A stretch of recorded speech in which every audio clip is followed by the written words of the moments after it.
si cebol anggayuk langit Wong picek angelang lintang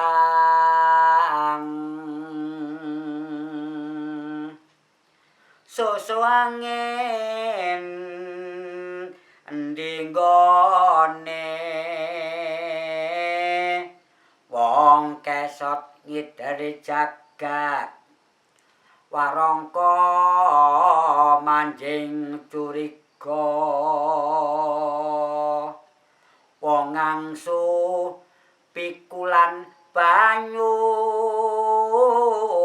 Amek geni dedamaran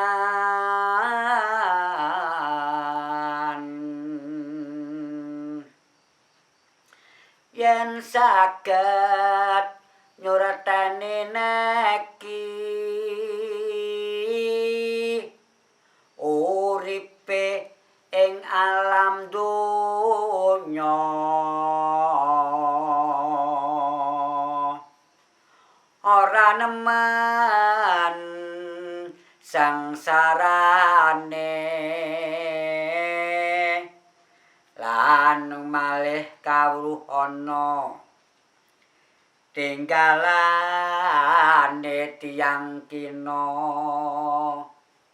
niku sejatine ilmu kang tumrap